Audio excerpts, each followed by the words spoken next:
nicer we're in the shade, not direct sun. It's a little easier to film.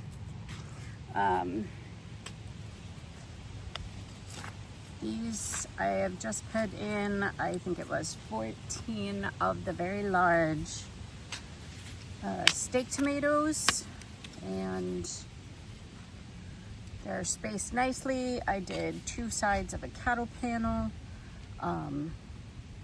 You know, I'll keep them heavily pruned and look after them and see what we end up with as far as a yield.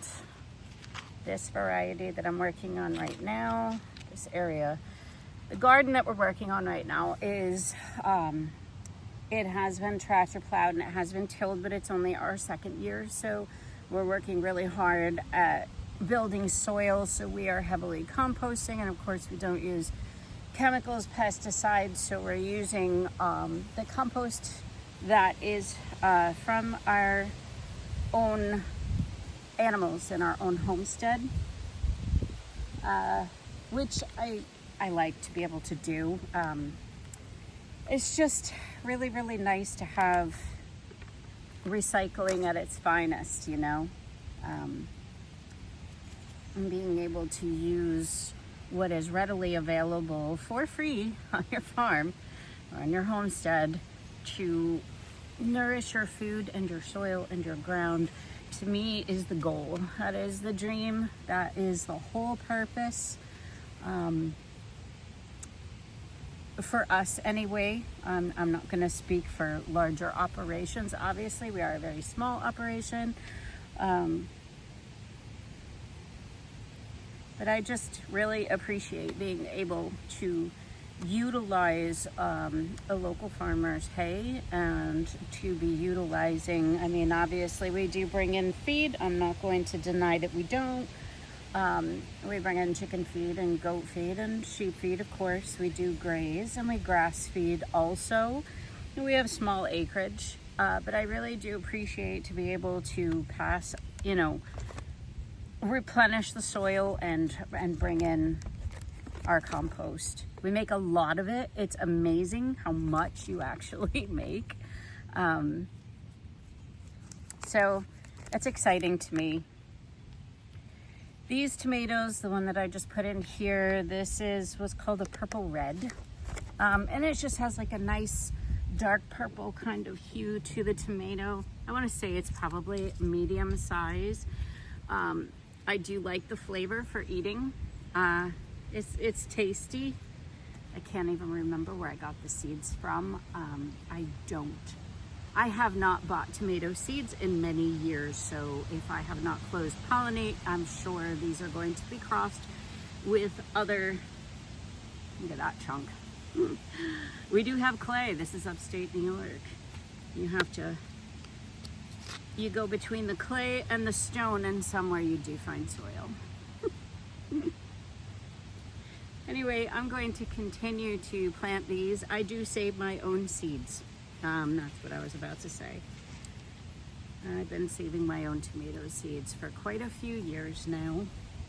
I also will get together with a couple garden friends of mine. Usually we do a early spring, like March, when nobody can get outside. We will do a seed swap where we get together and just have basically the excuse to eat good food and talk and hang out and swap seeds back and forth and talk about garden plans, because, you know, that's what we're all really into. So sometimes these seeds I will get to replenish. They will come from a seed swap that I have been at. Sometimes we do a winter gathering where we would do gift giving, usually homemade gifts and then seed swaps, which is fun. It really is. It's something I look forward to as often as possible. I wish we could do it more often, honestly. But yes, these purples I have been saving for quite a while. I have 2 in this pocket, which is pretty neat. 2 for 1. See if I can get them to be separated. Tomatoes are pretty forgiving. don't even know. There we go. You can see, I don't even know if that can be seen, but we'll get this guy in. I have some nice, I like Coasted Maine. That's been one of my favorites so far. I've had some of the best luck with it. Coasted Maine potting soil and compost, either or. I'm gonna get that down in the bottom.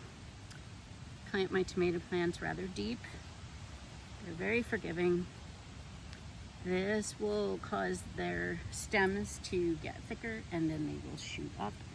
And it's pretty awesome to watch that happen. So the deeper you plant them, the better off they are. And again, we're always building soil, so whenever you get a chance to add something good in with what you're planting. We have this last little guy here. I don't know, there we go. I'm gonna plunk that one in the ground, see how it does.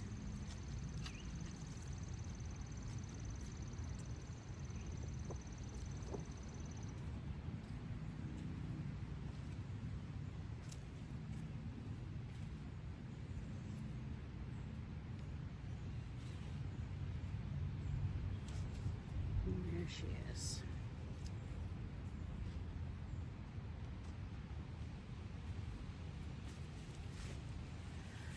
So I'm going to continue on. I've got many more tomatoes. Unfortunately, we got a late start today. It wasn't for lack of trying, but life goes that way sometimes. At least we arrived at some point. I am grateful for that. So this is Maria from Seeds and Dreams Homestead. Hopefully I will attempt to get a shot of these rows of tomatoes that we put in for today. So thank you for watching. Like, share, subscribe button if you would be so kind. Please leave a comment. That's always nice. And I hope you all have a great day. Thanks for being with me in the garden.